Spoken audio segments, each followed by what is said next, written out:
I know. I'm sure it'll happen at some point. Hello, everyone. We're back. Sorry, I was away for 4 days, which does suck, and I'm sorry for all that. I missed time, but Friday was circumstances beyond my control. Yesterday was Rosh Hashanah, so which my wife is Jewish, so we celebrate the Jewish New Year, and yeah, so that was yesterday, and then the same will be next Wednesday. That I won't be, but maybe we can get our non-Jewish friends to do a show next Wednesday. But yeah, since we're getting into this world, or maybe Russ will do a show because maybe he just doesn't care. But my wife does celebrate the holidays. We had a party here with our family and all that entails, which is it's another podcast for another day. But but now at some moment I may have maybe interrupted because at this point we got the moment that over the course of this weekend, just when your cash flow is low and everything like that, our garage door breaks, which is the only way to get into the house. Like, we don't actually have a key for the front door of the house for some reason. We have lost it, and we have to get it. So the only way we can get into our house is through the garage, which is so the garage door breaks. And then the washing machine breaks on Friday to wash our clothes. So I have the washing machine. The lovely people of GE are here right now as we speak. This is the joy of having a home office, by the way. And yeah, so I might at some point have to go up and be told, the famous thing where they pull something out of the washing machine and say, "See this?" And I'm like, "Yeah, it's broken." I'm like, "All right, you want to replace it?" I'm like, "Will it work if I put it back in?" "No." "All right. Well, then yeah." They feel so helpless in these situations. Like, already I know it's $250, so we'll see if it goes up from there. Can I give you a wash machine story that'll make you even sicker about the fact that you have to call a repair person? Absolutely, and Kevin, you're the only. I can't imagine. It's just amazing to me that you have a washing machine story. I do have a washing machine story. Because, as everyone knows who knows me, I have absolutely no skills when it comes to home repair, doing anything around the house. But my wife can do everything. Yeah. So our wash machine, and she never ceases to amaze me, but the last time our wash machine broke, she said, "Kevin, come and help me turn it upside down." So that I can do. So we turned the wash machine upside down. She removed a bunch of screws, took off the back, looked at it, said, "Oh, it's a belt problem." She got on the phone, repairs.com, which is about 7 or 8 miles from our home, called, ordered the part, went and got the part, put it back together, had me turn the thing up. The part cost $11, and our wash machine ran after that. That's awesome. That's what it's like to have a wife like mine. I need her, and we'll see how this turns out, but it might make sense for me to fly her here. We'll see where it goes, because right now we're at $250 for something that I thought we could. I mean, it's not one of the typical situations too where we literally didn't get the extended warranties. Which you always feel like a sucker with extended warranties. I mean, you just can't get around that, right? My favorite. I have an extended warranty story, and then we'll start the show. But here's my extended warranty story, which is my favorite of all time. My grandmother, God rest her soul, beautiful woman, my last living grandparent at that point. And this is a while ago, so we're talking this is the 90s, and she, I would go watch baseball with her. She knew everything about the Phillies, and she was amazing. I would go over there, and she was getting carpeting putting into her house and put into her apartment, and she is, or at that time was 82 years old. So I go over there, and I'm like, I want to go over there just make sure she doesn't get screwed. I'm not this. She's 82, so the guy comes in and prices out the carpeting for her. And as I'm sitting there, literally, no joke, he says to me, "This comes with a 20-year warranty. Would you like to add another 30 years for a 50-year warranty?" All right. And I'm sitting there with my grandmother, who is 82. And my grandmother turns to me. She's the sweetest woman in the world. She's like, and she feels bad for the guy because I think she can tell that this guy is doing, his thing, like he's doing his act, and he's trying to make money and whatever, all right, whatever. And she looks at me and she's, "I don't know. He seems very nice. Do you think we should do this?" And I'm like, "Grandma, I love you dearly. That you're going to be 104 when the 20-year warranty wears out." I said, "I will guarantee you that I will buy you a new carpet if it comes into play that you didn't purchase the extra 30 years for a 50-year warranty."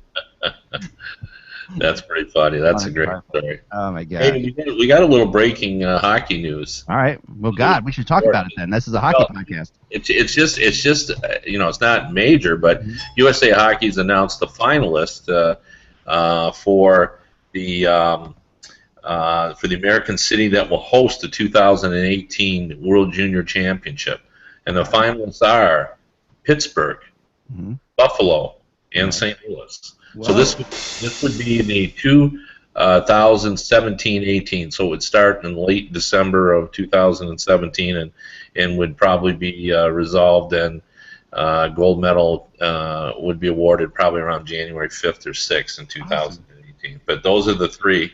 And what I would say about all that is that it's I would say that I'm guessing that St. Louis made a heck of a bid because Yeah. they like having the close proximity to Canada. So Buffalo and Pittsburgh certainly fit that because they want to draw a lot of Canadian fans who Of usually course. flock to the World Junior. So the fact that St. Louis got in the final says they made a heck of a bid. Wow. Yeah, and I would think that probably Pittsburgh and St. Louis are the favorites because Buffalo hosted it only a few years ago. And not to say that Buffalo didn't do a good job, and they did, but I would think that they would want to put the World Junior in a new venue where it would be something new. Although they may be concerned about the fact that with ticket sales, If it ain't broke, Pittsburgh I don't think. fix it, right? I mean, that was. Yeah, I think what you're saying is totally logical, but I wouldn't rule out Pittsburgh getting it again just because this is a really important event for the International Ice Hockey Federation. They count on the revenue. I mean, that's why they moved it to North America every other year, just because they can produce the revenue. So I think they'd really have to be convinced that St. Louis and Pittsburgh can sell it out. I still think Buffalo is right there. And now with especially with the success they had the last time it was there and the close proximity to the Toronto area. Right. But there's a lot. I think what you said is accurate. I mean, if you're trying to sell the game, you'd want to get it into another American city. So Yeah, I and, think the one and with thing the Harbor Center being built in Buffalo, yeah, the hotel being built right close to the arena. I mean, there are factors in favor of Buffalo, and as you said, Kevin, it's an hour away from Toronto, so at least the Canada games will be standing room only. For those of you just tuning in, like Russ, we are discussing the bid for the World Juniors. In what year is this, Kevin? it's 2017, so it would be when the finals would be in actually 2018. So this and so then the Actually, finalists are 2018 World Junior Championship. Right. So.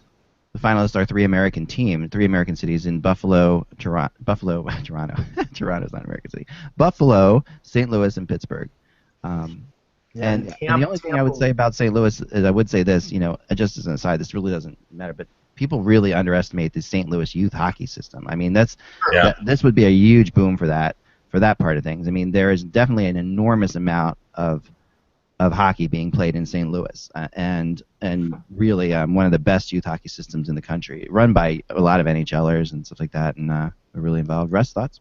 Yeah, they're focused on this in Pittsburgh. I actually got an email from a congressman because a year ago, I think I got it, basically talking about this, how they want to do this, how they're big into youth hockey and everything. And Wow. I remember having a little correspondence with his office. I think Pittsburgh's a great spot because the Console is a tremendous place. It's world class, and people there do love hockey. And I think they would sell out a lot more games than some of the other cities might. Yeah. Buffalo would do well too. Don't get me wrong. St. Louis, I would worry about selling out some of those lesser games. Not the U.S.-Canada ones. I think that might be the problem for St. Louis. Buffalo and Pittsburgh would be fine, but I think Pittsburgh would really be the best. Yeah, that would be a good. Well, we're going to start the show, and also before we start, I can't go to the Colbert show because of the fact that I forgot that's Kol Nidra that night, which is another very my wife's celebrating Jewish holidays. It's a big day of solemn reflection. So I'm a bad Jew, and that's why I get to go. That's all right. You're allowed to be a. You're that's a coincidence of a bad cat. Don't ever tell anybody. Don't let anybody tell you you're a bad Jew, Russ. You're a fine Jew indeed. So all right, let's Let's move on. Mike, we'll go Mike. Then obviously we do this. We've done this plenty of time. We know what we're doing. All right, here we go. It's the 15th, and I know that because today NHL 16 came out on the 15th of September. And we're going to discuss that briefly as well. But here we go.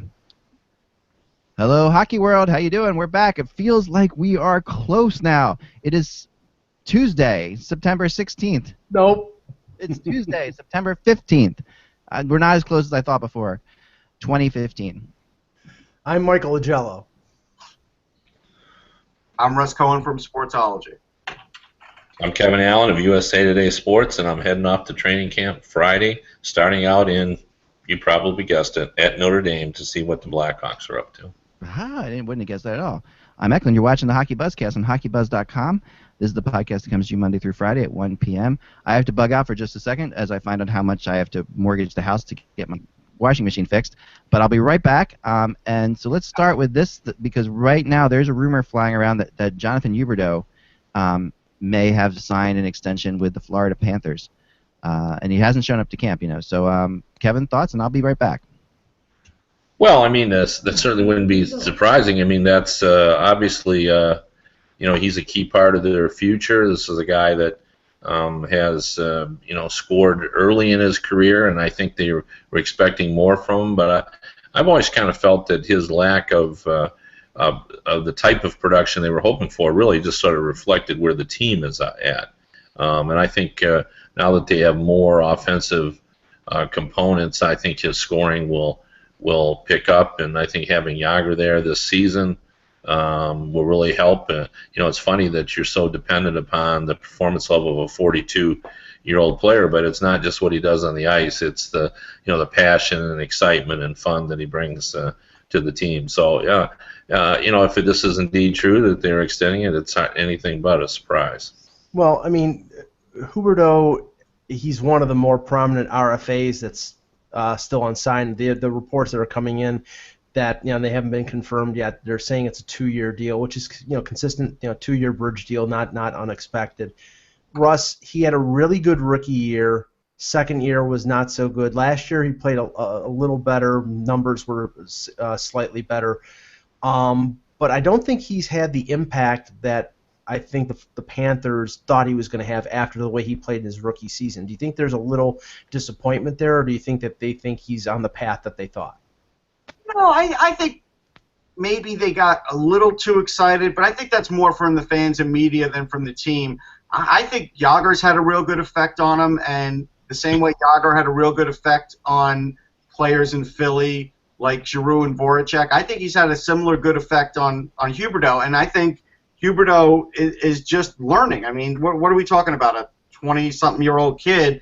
Mm-hmm. And so, I'm trying to look up his numbers from last year to see what he rebounded to, because I noticed last year he did get a little more, back to scoring and back to what you expect him to do. But he's a really good skater. His all-around game is good. I mean, this is a kid who you could really market. I mean, he had 54 points. I mean, that's a good year. I don't know how much more you should really expect from him.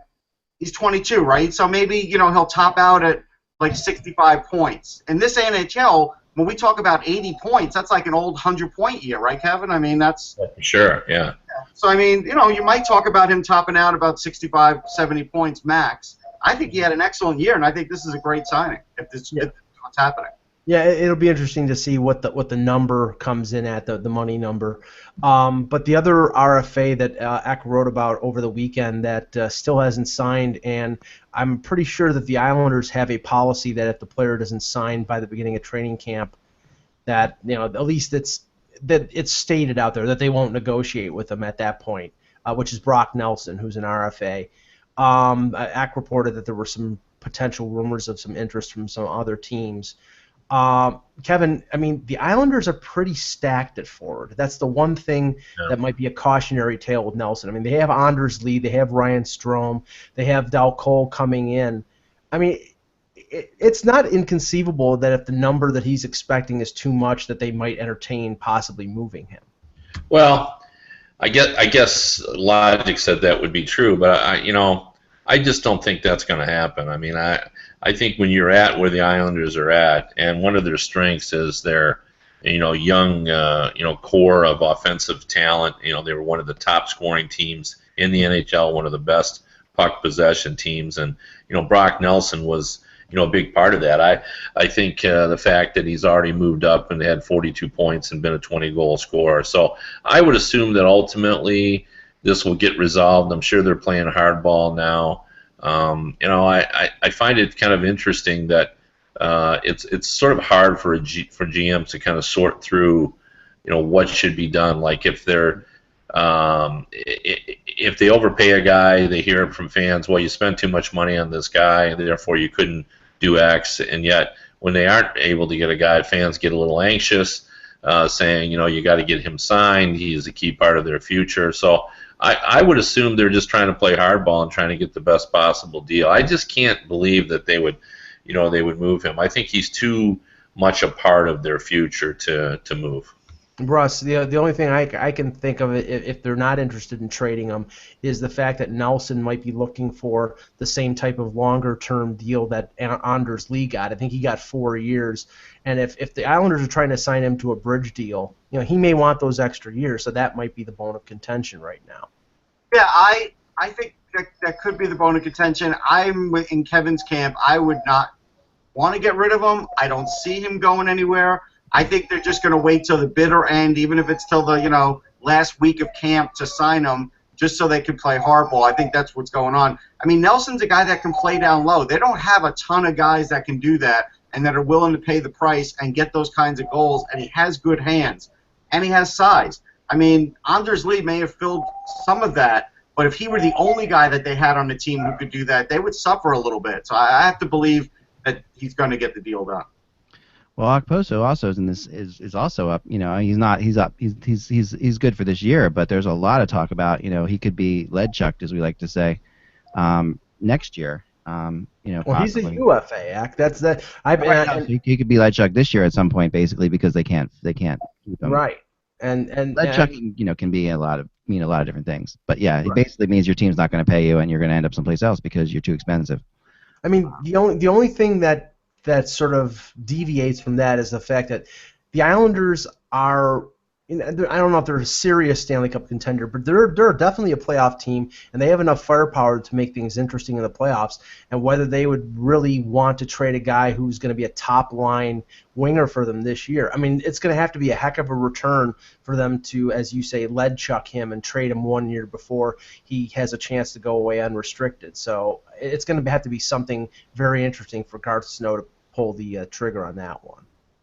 I would think so. I mean, but the Islanders have shown that they're pretty careful with him. I mean, they're still being careful with money a little bit to a degree here. I mean, they did sign a couple big defensemen to big contracts, so there is hope that Yeah, but I think moving into a new home too sort of changes the perspective. There's an excitement level, the fan base of the Islanders, even though you've probably alienated a few of them who don't want to make the move.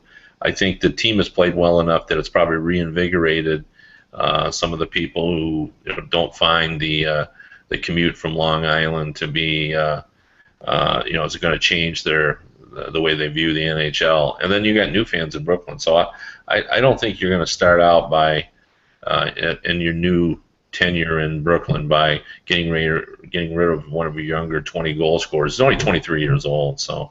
And Okposo is a different story. I don't know. Like, that one just has always seemed a little odd to me. I mean, I was surprised last season when the rumors started circulating that he could be had for the right price. Maybe they're just decided that he would fetch a lot, and maybe they feel his potential is what we see from him now, which is he's a good player, a valuable player, but maybe they feel they've got enough scoring, and they're looking to try to use him to fix their other issues. Yeah, that's what I'm thinking too. This is a little bit off topic, but I want to know if we all agree with this ruling. This was the University of Virginia, which is not exactly a hockey hotbed. They play basically club hockey, right? But they're a club hockey team. They had a really interesting thing happen. This happened. I'll show you. I'm going to show you guys this here. So during a game this past weekend, their goalie before the third period was basically throwing a beer and chugged it down on the ice, in front of the happy fans to be, and he was given a 5-minute penalty. So and 5 minutes for guzzling? 5-minute major for guzzling a beer. I just want to know. I actually thought he was given a game, Mac. I think I he was given told a game 5-minute. misconduct. Was it a game misconduct? Oh yes, actually you're right. so. Sorry. To which someone wrote in the article, if this is this is unsportsmanlike, then I don't want to be a sportsman. But Well, he may have been given a 5-minute penalty for impaired goaltending. yeah. I'll tell you this. I lived in Midlothian, Virginia for 3 years back in the 90s, and a kid, I walked into the video store, that's how long ago this was, and the kid was like, we were talking hockey, and he was in a hockey league, and he goes, "You'd be great on our deck hockey league." I was like, "Yeah, I would be," and I couldn't get a stick. It was pre-internet. Yeah. No sporting goods stores had a stick. They didn't have a team yet. Even the Roadrunners weren't there. And so I would have killed for this kind of situation where there's actually was a place to watch hockey, because I used to have to go to Washington and watch a game there. So Yeah. No, I mean, these club teams are really getting bigger and bigger. big. Yeah, they are, and it's good to see. I mean, that's a really, to me, that was exciting, and that was more of the story actually that University of Virginia had a hockey program, which is pretty cool that they do, and that they're forming it more. I mean, we're here in Pennsylvania. Penn State has made incredible strides quickly, despite the fact that they lost to Go Temple in football a couple weeks ago for the first time in 49 meetings. But yeah, they've made really good strides, and that's fun to me. That hockey is really it's slowing. The really other fun thing about hockey in the U.S. is you're starting to see it trickle down to high schools. I know where you are, Kevin, and probably it's at all high schools, but where we are here, only a few high schools. Actually, believe it or not, it's only been in the last few years that Michigan high school hockey has sort of okay. Kind of had a surge. This is not like Minnesota or the East Coast where they have prep school hockey and high school hockey. It just wasn't a big thing. Most of the kids in Michigan played junior hockey. Yeah. But in the last 10 years or longer, they've started to make inroads, and now the caliber has improved pretty dramatically. It like at my local high school, which I think has had a club team for 10 or 15 years. They barely had kids who could barely skate, and when it first started out, and then and slowly but surely it's gotten a little better. And some high schools have to combine, players from different schools to make one team. So, but it has improved. Believe it or not, in my high school they had a club team, and I graduated in '81, and it's actually in the yearbook. They actually showed the hockey team, and I never saw them play. They probably played at this place called Racket and Rink, which is the only place that you could skate back when I was a kid, because that was like the only other rink other than Nassau Coliseum at the time. Wow. Where the Islanders would practice, and that's pretty much where everybody would skate. And then over time, obviously, they've gotten a lot of ice rinks, and now they've got the big one in Eisenhower. They got a bunch of them. But back then, they even had a club team, believe it or not. That is amazing. I mean, we had the same thing. When I was growing up, they just had the one rink where the Flyers practiced, which was called the Coliseum, and that was it. And then now, of course, there's hundreds of rinks. But I do love the fact that we have this trickling down. I'm imagining though, Kevin, where you are probably it's like if they're not playing juniors, they're playing with club teams and stuff like that too. And club teams might not let them even play in high school. That's what's happening around here with soccer, which is really interesting. Soccer, some of the local clubs, soccer clubs, are not allowing their kids to play for their high school teams, which I think is horrible. I mean, personally. Yeah, that happened. My son, was a good player and ended up playing college soccer. But when he was a freshman in high school, because he was a late birthday, he qualified to play with whatever that age grouping is.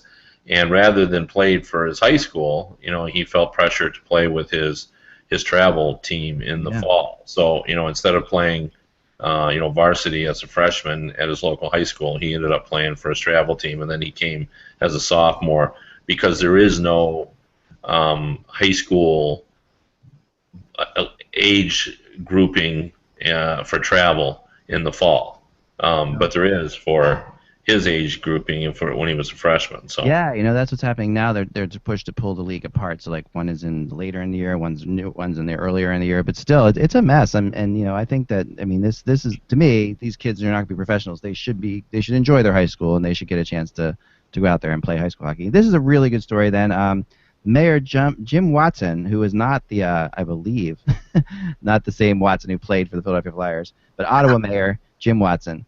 Jim and Joe, remember, both played for the Flyers, wants to have a game in 2017 on Parliament Hill.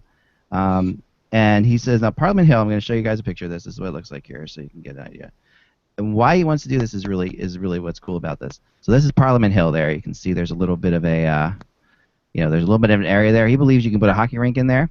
And he wants to replicate the first ever professional game played by the Canadiens and the Ottawa Senators, which would be, and then do this for Canada's 150th birthday celebration.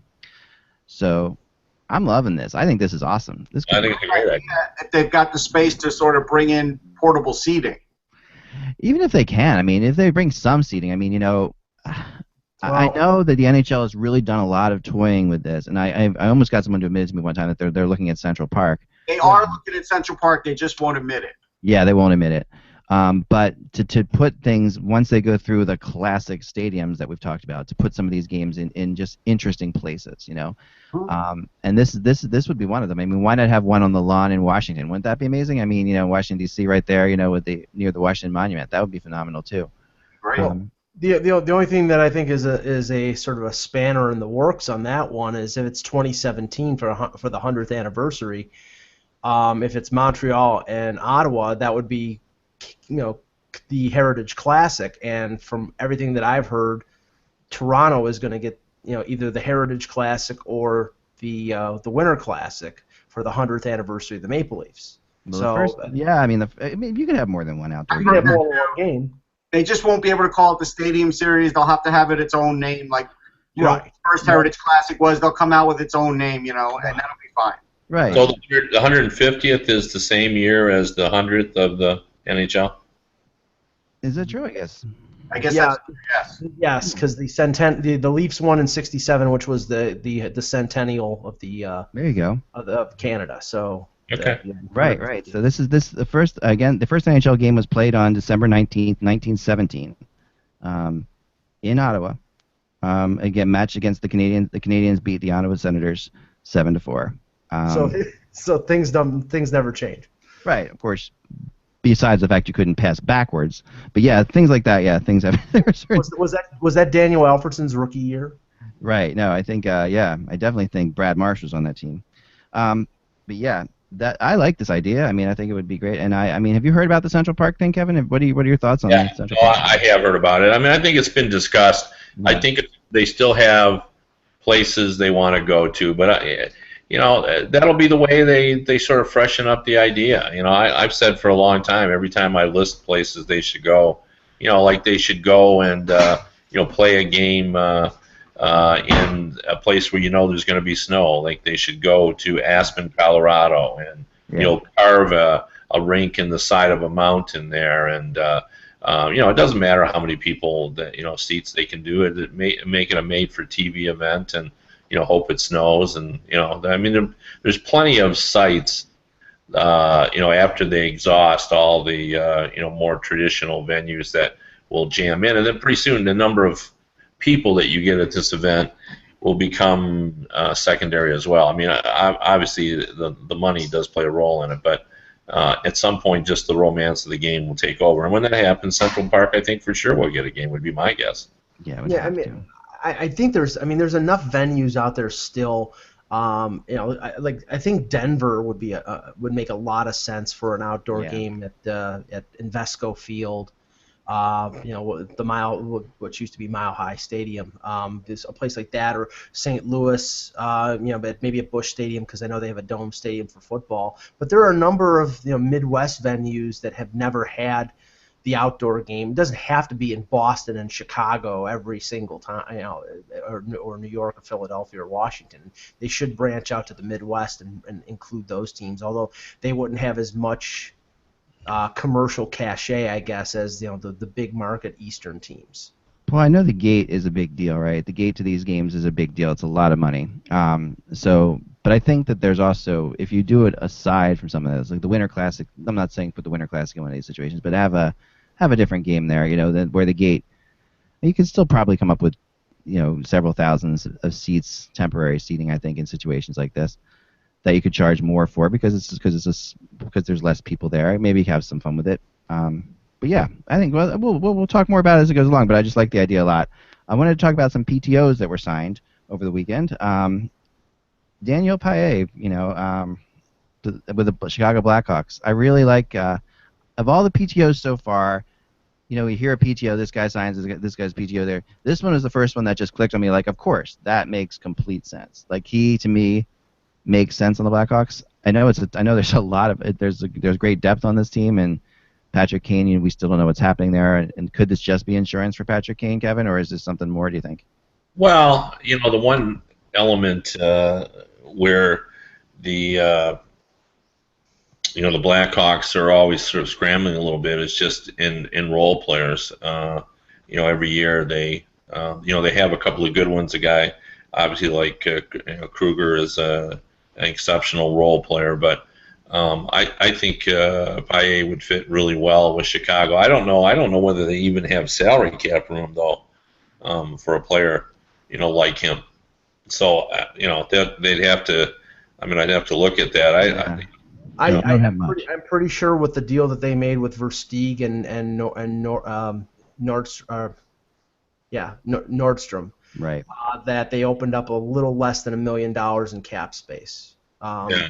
So they could fit Paille in on a. He plays for the minimum, though. Right, exactly. Yeah. So, and I think, as I always say on these PTOs, and I try to tell my readers this, there's just because he's playing with the team doesn't mean that's the fit that he sees. It's just an opportunity for him to play. I'm sure he's asked how many games he'll play, and then oftentimes they sign elsewhere. They just need the opportunity to play some games and remind everyone what they can do. So, but I agree with you. I think he actually would be a pretty good fit, for the Blackhawks. Yeah, I take less money to play there because it's a great situation. You're going to come off looking well at the end of the day. Yeah. Well, I guess it would depend. I don't know what his financial situation is. Yeah, where's next time? They also invited Jan Hejda to Chicago. So they're making some PTO offers here. And I guess some of this could be, we don't know what's happening with Patrick Kane's money too, depending on how this plays out. Although it's starting to look, and I don't want to speculate at all, but it's starting to look like that could. So I'm not going to say anything at all. Let's move on.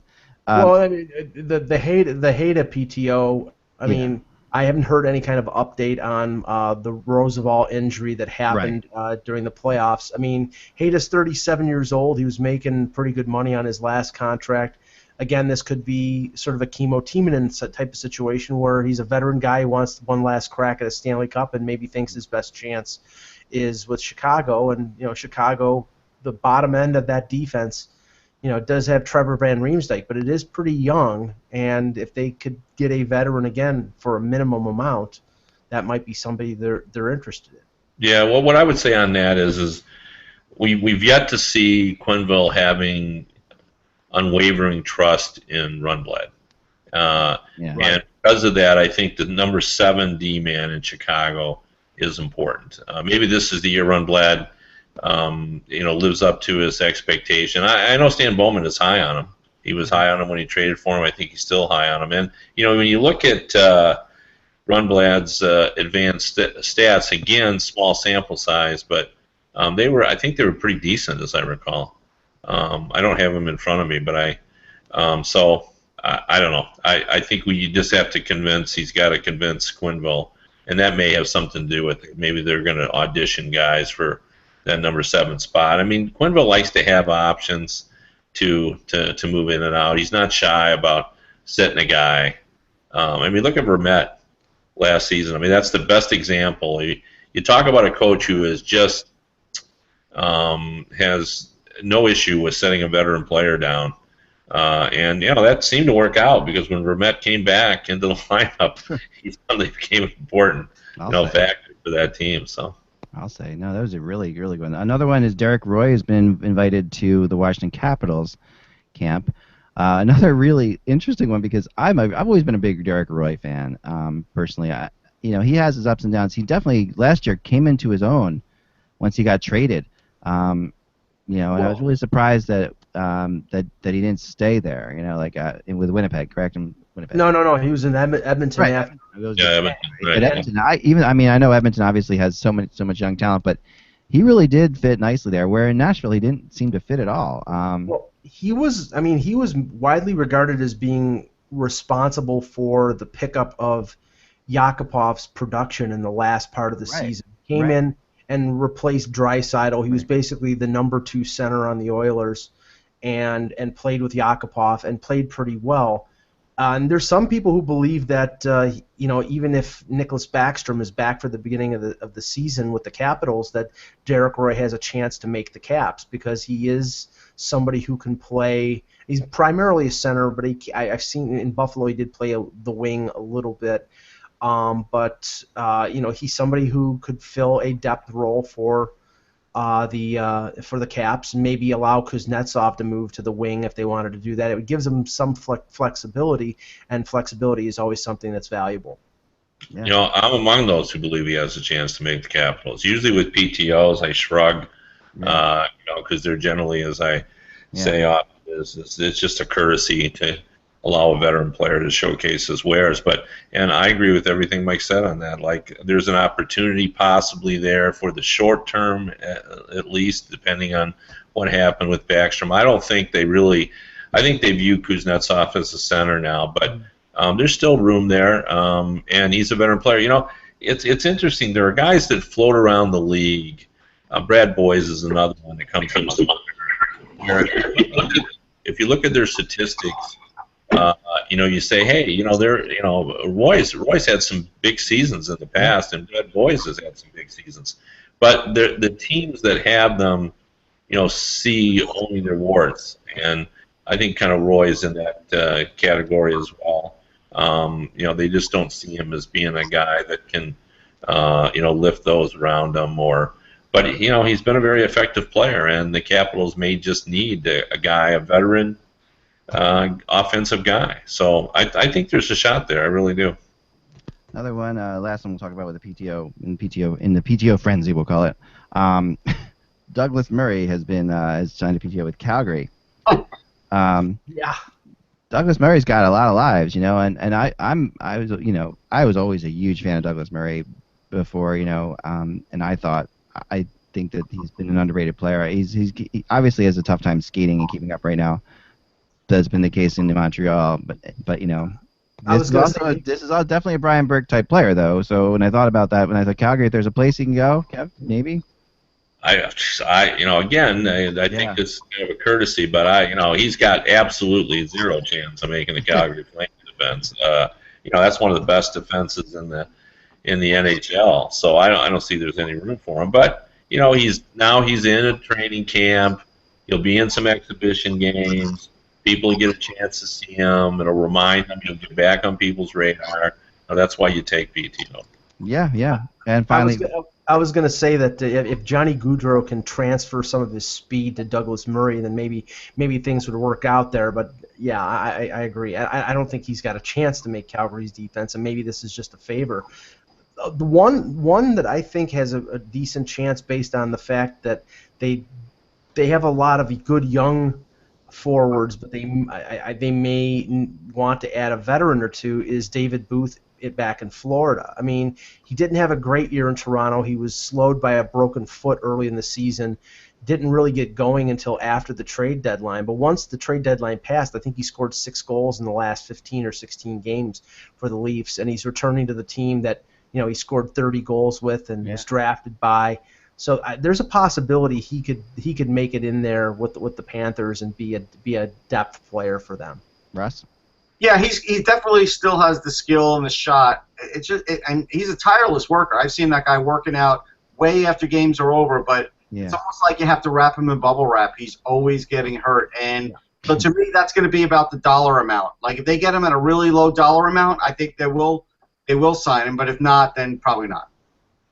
So much God, this is a data mark on your calendar. I agree with Mike again on this. I thought that was a really great fit, and I think the dollar amount will not get in the way of this. I think if they have a space for him, and I think they may, he could play a Brad Boyes role there. Boyes was moved out, and they could use one more offensive guy, and Russ hit the nail on the head. His biggest issue has been his inability to stay healthy. When he's been in the lineup, he has been very effective at times. So I really like that PTO as a good fit there with the Panthers. Yeah, I like that too. Can I ask Andre this- Mazzara has signed a PTO with Colorado. Yeah. This is another one. This one, here's one I think could actually fit. Andre Mazzara is a really bizarre player. Having watched him play a lot in Philadelphia, there are weeks that'll go by where he is your best defenseman, and it is very strange. And yet he will disappear for a month at a time. But you will see like 2 or 3 games. And last year, towards the end of the year with Buffalo, he was scoring goals left and right. Much to the chagrin of the Buffalo There Sabres. were a couple games where he was the only one, playing out there. Mazzara is when he's healthy and when he's confident.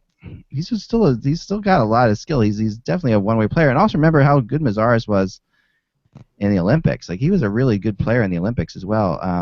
Well, you got to remember, I mean, basically, players on the Sabres last year who were playing well at the end of the season, they were playing for their hockey lives. Right, and Andre was. He was lucky enough to be in a position with Buffalo where they needed to reach the cap floor, and he got paid the same $4.25 million he was making with Philadelphia and then Boston. So he got a windfall there.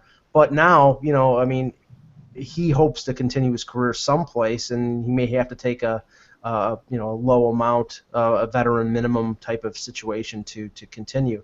The one that I'm wondering, and this is based a little bit on the observations that I had at the rookie tournament in London this weekend, was the Sergei Gonchar PTO in Pittsburgh. Derek Pouliot was at the rookie tournament, and you can't base everything on 3 games against a bunch of, some prospects, but some AHL and ECHL guys. Derek Pouliot was virtually a no-show. And other than 1 hit, he didn't really do much. And this is an 8th pick overall, a kid who's 21 years old, who played over 30 games in the NHL last year for the Penguins, and he really didn't impress me at all. Russ, I'm worried. I mean, maybe they're going to need to bring in, if there's anything left in the tank with Gonchar, maybe they're going to have to bring him in as a sort of a parachute for that defense. Yeah, I've been worried about Pouliot a couple of years already, and I know I've mentioned it on the show, and I know they pumped his tires a year ago in rookie camp, but the problem is that he hasn't gotten any stronger, and he hasn't gotten any stronger in his own end. I mean, he's always been good offensively, he's always going to be good on the power play, things like that, but he's never had an all-around game, and I had Oli Mata ranked higher than Derek Pouliot on my own chart that year, and I was surprised when he went that high. I knew a lot of people were high on him, but again, his cycle's taken longer, and so for a guy, if you could get something out of Gonchar, even if it's just, hey, we're just going to play on the power play and maybe just at the end of shifts, all right, maybe. Yeah. I mean, Gonchar obviously has the experience, and he didn't look horrible last year. But what is interesting? These players, when they get older, they really have to adjust their game. They really have to change their game. And I thought he did a pretty good job at that, honestly. I felt like he wasn't, Gonchar like you would expect him to be. But he was popular when he was in Pittsburgh, so that would fit there. I mean, I think calling him an insurance policy makes some sense. He probably would, for a number 7 defenseman, but it really will come down to the money because they're in a cap-tight situation as well. So, I think it's worth taking a flyer on to see if he has anything left. Yep. Finally, the last PTO, then we'll move on to some probably more exciting news, but we do have to get all these PTOs in, is Fleischmann has signed a PTO with the Montreal Canadiens. And this is a team, this is another team, that I know Montreal has always liked Fleischmann. I know that they liked him before, and it does make some sense in the kind of system that they play right now. I was more surprised last year when he didn't. When I thought he would be a bigger deal at the trade deadline than he was, but he, my thought on Fleischmann, I like this one. This has a possibility. Mike, your thoughts on that one? Well, it's funny that they made almost a more significant move on a PTO than they did during free agency and during the summer, because all they did was bring in Alex Semin, who I think everybody's skeptical about his future and his motivation, and the only trade that they made was trading Zach Cassian for Brandon Prust. I mean, Fleischman is a professional forward. He's a quality forward. He didn't do great with Anaheim last year after he was traded, but he's an effective player, and he could fit in with that group in Montreal, maybe be a second or third line guy. I'm just still a little puzzled at what Mark Bergevin did over the summer, because really they needed to add offensive players to a team that was wholly reliant on Carey Price to carry the weight, and they really didn't. They're hoping for the growth of Galchenyuk. They're hoping for their young players to come forward, and I understand that, and they're trying to be economically responsible. But I think you have a certain window with Carey Price and PK Subban, while they're young, to get to the end goal, and I just don't think they did enough this season to advance the ball. I got a few things. I think they'll get more output out of Jacob Delarose, so that's another guy that I think will have some growth. Cassie can score some goals. If you put him with some skill guys, like when he was with the Sedins, he went on a pretty good scoring run there. Yeah. Can jar some pucks loose and get some dirty goals, so you might get some scoring out of him. Fleischman's good in the sense that he can skate. He keeps up with guys really well. He's a good passer. Maybe you pair him with Plekanec again, and there's some chemistry there. I think he fits in like an old shoe. I do. To be honest, I'm surprised he doesn't have a contract. Yeah. Right. Like, you tell me he couldn't play for Arizona? Right. I really am surprised that he doesn't have a job somewhere already, and I think he'll look fine. I think he had 6 points in 14 games for the Ducks after that, and what's that? It's like a 35, 40-point season. He wasn't outstanding, but he wasn't ridiculously poor either. So I think there's an opportunity for him there in Montreal for the reasons that we've said. The Montreal Canadiens are a good team. The big question is, will they get enough scoring? Well, he's a guy that's, played at a high level at times during his career, and if you could find the right connection for him, who knows?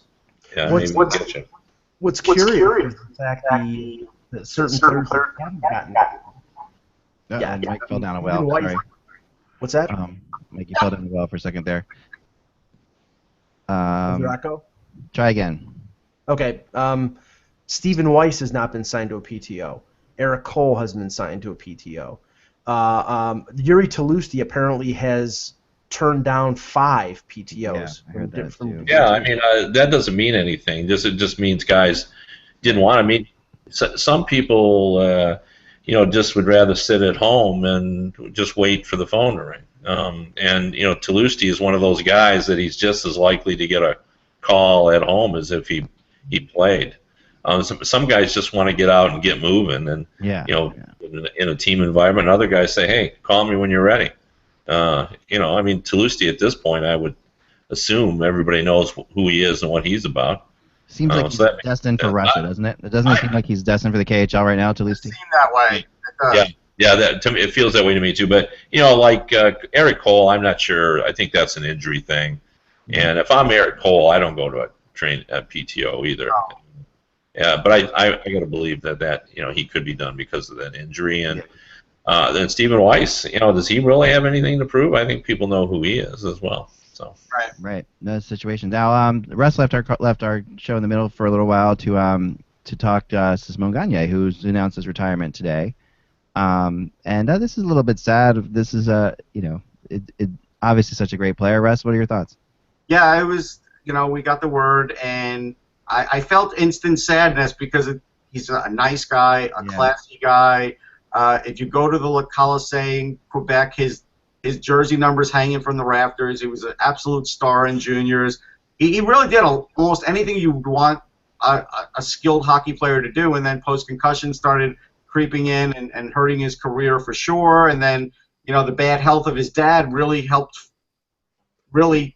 him decide last year. Basically, he said that when he had played his last game with Boston that would be his last game because he wanted to be with his dad, and then he knew after that layoff, there'd be no way of him getting back with Boston at least. So then that sort of seemed like it helped him on the road to figuring out he was going to retire. But yeah, could be a dynamic scorer at times, but really that guy with the jump that really and excelled his game in the playoffs. Really always did well in the playoffs for the Flyers, and that was something that always stood out to me. I always remember when he came in and how highly talented he was. I always remember how he was thrusted into a defensive role at the time, which really surprised me. It was Mike Keenan, correct? Wasn't it Mike Keenan? I think it was, but that's Mike Keenan. I mean, but in a way, it kind of served him well because I think at the end of the day, he really did take it on and with vigor, which says something about Gagne. Like he came on and really became such a defensive stalwart that he was part of Team Canada as a defensive player.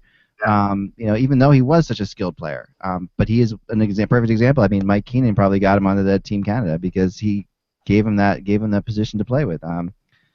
He was such an interesting, a humble guy though, really still a humble guy. Yeah, and he's also a really good personality guy too. I can see him doing stuff with French Canadian hockey for sure. I think he'll have a good... He already put out the TV hint saying, well, I did some work on television, and when all this clears up, he's got 3 kids and he's got a 4-month-old, so he's going to help his wife out for a while. His son's playing hockey 2 years into it. He's going to do that for a while, and then he'll probably start looking and waiting for calls about TV. You know what he did on Canadian television, by the way? I don't know. It was really interesting. He did like almost an extreme game type thing, like with skating, like this skating extreme race on French Canadian, where you skate through this thing, skate through a ring of fire, and you go around this stuff. And he actually, he X Games of hockey. He was the analyst for it, but also version of Ninja Warriors. Right, it's like that. He actually did the track, even though he wasn't an analyst for it too. But yeah, I was, very happy. One of the guys most happiest for when he won a Stanley Cup, with the Kings. That was such a great moment, and I was actually a part of that. I was actually an impactful player on that team in that year. He got hurt at the end, right? He played up to a certain point, then got an injury, but he was important for them. He was. But coming down the stretch and in the playoffs, had a couple big goals for them, and was just really one of those guys you could tell that. The Kings really trusted to put out there on the ice at all times. That's scored a lot of big goals and during his career. A lot of goals that just came at real important times. Very dependable player. Always seemed like a pro's pro to me. His consistency. You knew what kind of effort you were going to get from him, and had some remarkable seasons. I think he scored almost 50 goals one season. He did, playing with Forsberg and Knuble. Remember that was the big thing when Peter Forsberg first came to the Flyers. That was 47 in the year after the lockout. Yeah, and he was something else, and he was just money, and also played a huge role in the Flyers come from behind victory against the Bruins in the 7 game when they were down 3-0. Not only scoring the goal in Game 4 in overtime to get the series continuing into past game. Was it overtime, Russ, or was it as a late goal? I want to say it was overtime. It was overtime, right? That Game 4. But then also scoring, I think, the game-winning goal in Game 7, or being a part of it, definitely for sure. He was really well liked in Philadelphia too. When he came back, he was such a popular player here. They'll have a night for him. He'll be one of those Hall of Famers in Philly. Ron Hextall said something really funny because he was like, I have to go back and really look at Gagne's numbers. He goes, because when you spend a certain amount of time away from a player, it's sort of like it bears another look, He already could say all the great things you could say about him, but he goes, numbers-wise, I really need to look at him again. And that's a cool thing because they probably are considering just what you're saying. Yeah, I think he's got to be. He was such a big part of the team on 2 different occasions, because the whole, he went to Tampa for a while there too. So yeah, definitely one of the, just a really loved player. So that's always good news. I can tell you the Flyers are not going to have any PTOs. Ron Hextall said he does not envision having any. He's not going to say never, but he doesn't have any lined up. Wow. Do you know how many PTOs there are, by the way? I just did this check the other day. There are so many of them, you would be shocked. And a lot of them are players you've never even heard of, too. But I have to put that list together for tomorrow. I'll count it up. But there's way more PTOs than you would. And there ever used to be, yeah. Than there ever was before. Some are rookies, but several are NHL players that have been, But then there's always the rookies who get invited too.